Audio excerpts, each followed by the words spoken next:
Hello, it's Captain. Welcome back to Stormworks Basics. This is going to be a hull design tutorial series. We're going to make a bunch of hulls and we'll go over the different elements. And each part of this series, what I'll do is I will build a hull, a specific type of hull. So, for example, we're in one of the beginner bases. We're in the North Meyer Outpost. And so this is a good place where a lot of people start their game.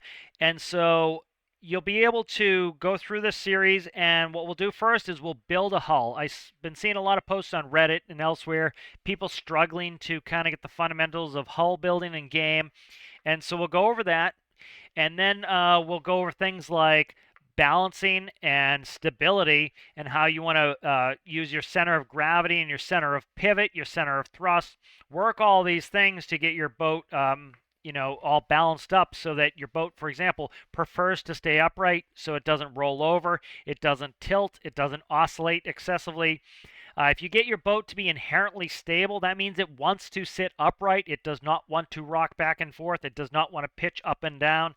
And if you have a really stable boat to start with, it makes your stability systems much easier. It makes your drive systems much easier. And so we'll go over all that. And what we'll try to do here is we'll do a little series where we go from this boat, from just building the hull to working on balance in the next episode. And then we'll start putting in some components, rebalancing it. And what you'll be able to do is you'll be able to take at the end of the episodes, you'll be able to go in the workshop and you can use what I post on there from the episodes. I just ask that if you do use one of the hulls that I post, you just credit me if you put it on the workshop. So if you use one of Captain Cockle's hulls, just put hull by Captain Cockle. And that's about it. So let's go ahead and we'll get started. All right, so here we are. We are in the North Meyer Outpost. This is one of the beginner bases. This is the size of the other beginner base. So this is a good place to start because this is where you would start in your game. All right, and so let's go ahead and we'll start to build how long this is going to be. So I'm going to do about 9.75. So 9.75 right there. Let's go ahead, and that's going to be the length of our boat. And if we measure it, right, that is 39 blocks. And so I like to build in odd increments. And one of the reasons is if we look here, we'll go 19, we'll go 19, and there we go. There's our center point, is right at 20. So it's easy to find your center points building odd sizes, so that's why I tend to like to do that. So one of the things you have with boats is what's known as your length to beam ratio. This helps you with stability. If you've seen people posting on Reddit and elsewhere of having problems with stability of the boats, sometimes you'll notice that their boat is very long and very thin. That's a very long length to a very small beam. The ratio is off, and that's going to cause a boat to want to roll easily. If you have a boat that is very square, it's not going to want to roll. Say a barge. A barge tends to be pretty square. They're very, very stable because the length to beam ratio is closer to 1 to 1. All right, so we're going to do a 3 to 1 length to beam ratio. That's an often very common size. And so this is 9.75 meters long. And so we're going to do 3 and change wide. So let's go ahead and measure it. And right there, that is 4.25, a little bit too long. This should be 3.75. Perfect. So that's 3.75 and beam width. Beam is your width, and it's going to be 9.75 long. All right, now we have our base plate in, and so we're going to go ahead and start to cut in the shape of our bow. This is where a lot of people struggle, so we want to work on this. A lot of this design, especially bow design, is counting your blocks. So we're going to start with these 1x1 wedges.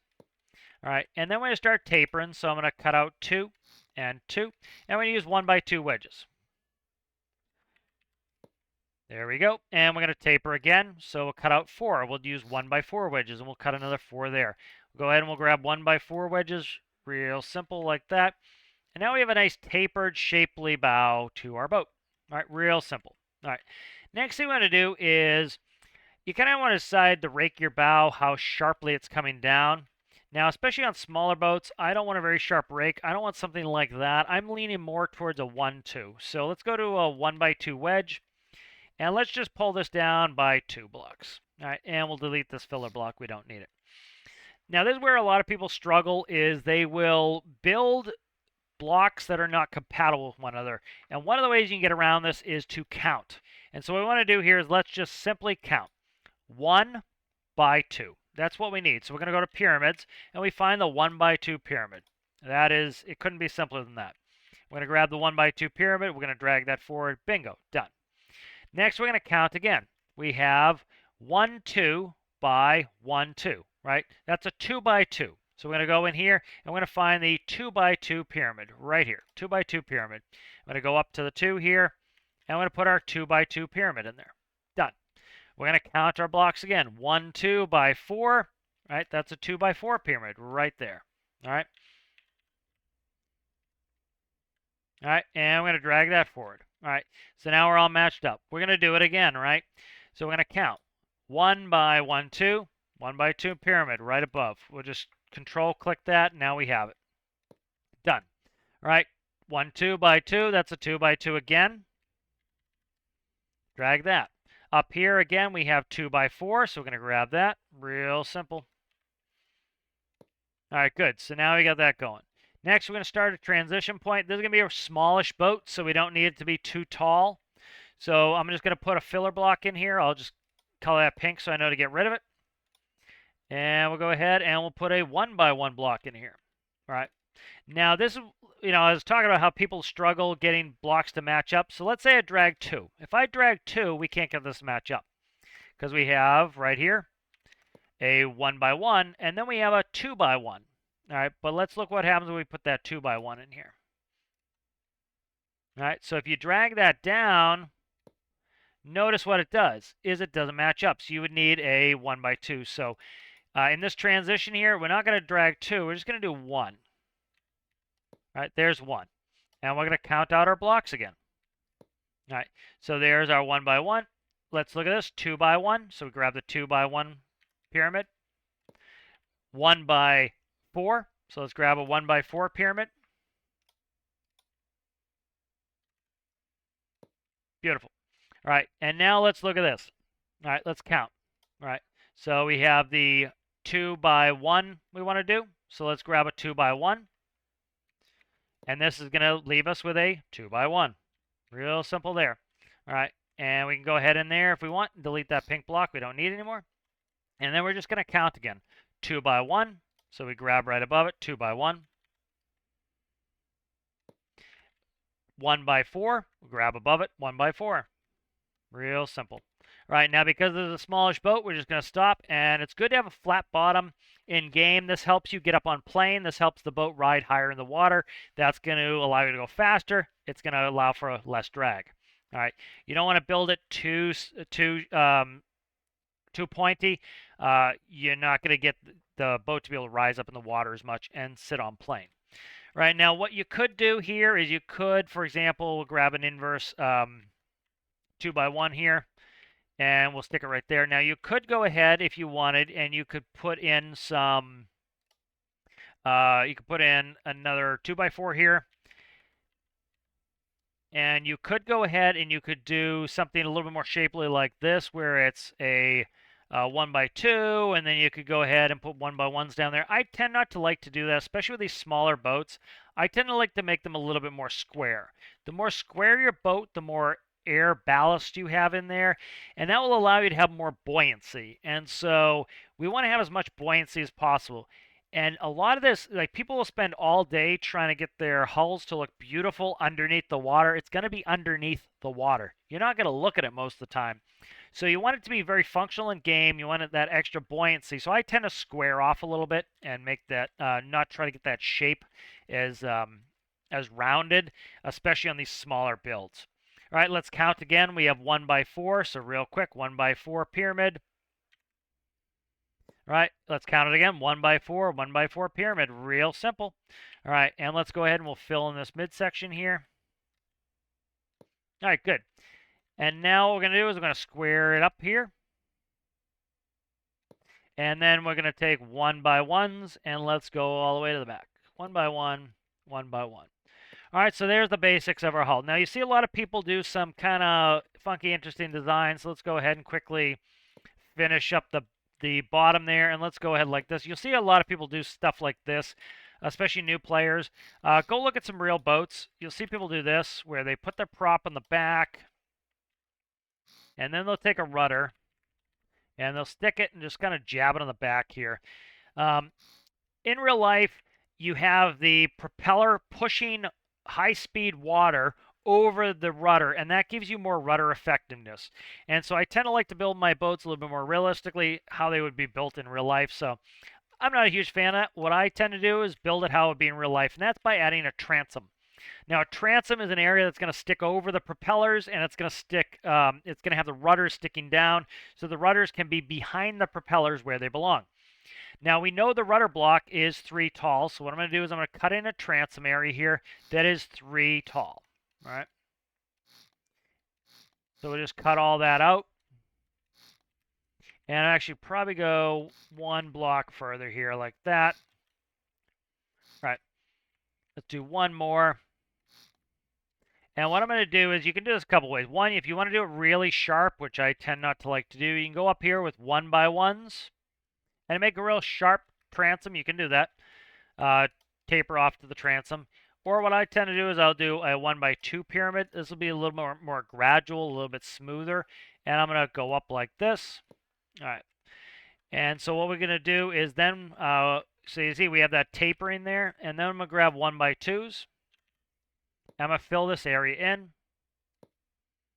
All right, now you see I want a little bit more space. And so what I'm going to do here is I'm just going to grab the select tool. I'm going to slide all of this a little bit farther forward.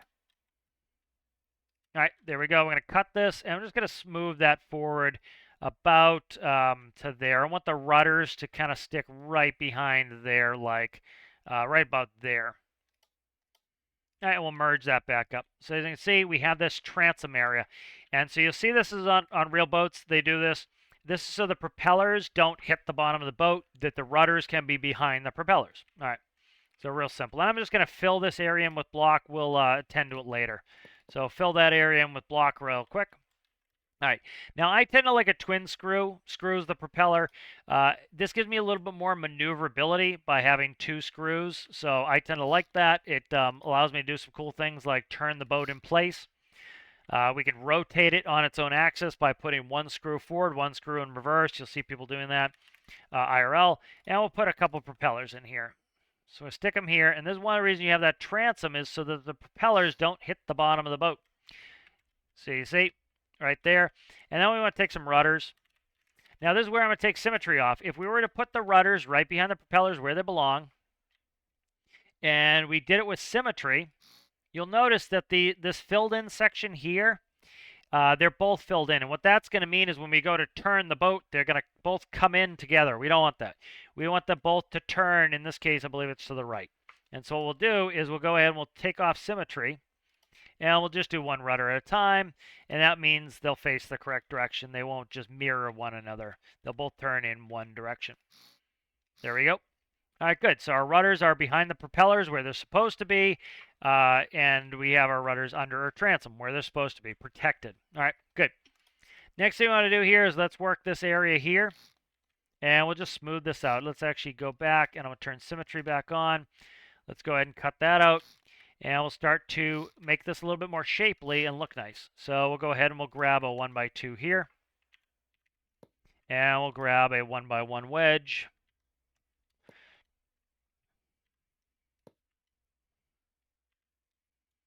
And we'll grab a 1x1 pyramid. And bingo, the majority of our lower hull is all set there. All right, good. Next thing we'll do is the rail. You can do kind of an angled rail. This I'm going to do a nice square rail. All right. And so we'll go up 1, 2, 3. On this size of a boat, I tend to like a 3 high rail. All right, your character's 7 tall. This is going to be a 3 high rail here.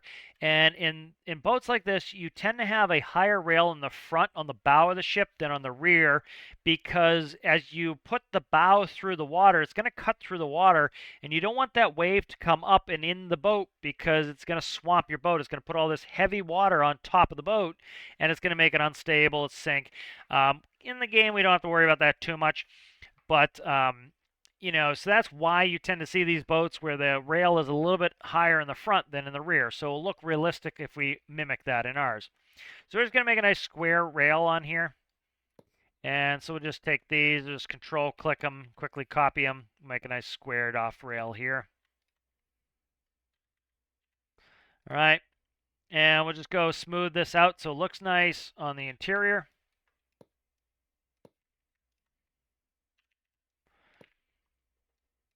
All right, and we'll grab the 1x1s, and we're almost done. Smoothing this out. All right, nice. So we have that rail there. All right, now you notice the rail will stay high till about 50% of the way back of the boat, and then we'll drop it down to a 2. Okay, like that. And then what they'll tend to do is they'll finish up with a little bit of angle piece like that. And you'll see this on boats, IRL. That higher rail, again, prevents the water from coming up and over. It will hit the rail, splash back down, and won't go into the boat, swamp you. All right, so there's the basics of the hull. All right. So real quick, real simple there. We have a little hull for a boat. All right. Next thing I like to do is I want to determine where my water line is going to be.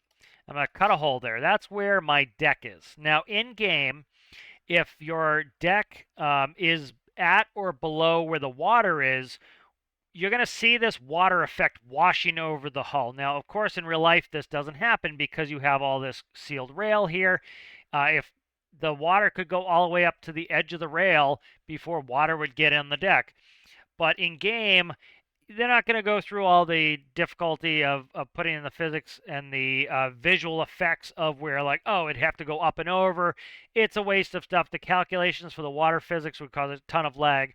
So what they did to simplify it is if the water is above this block, it's going to look like the water is over there. It's not, but it's going to look that way.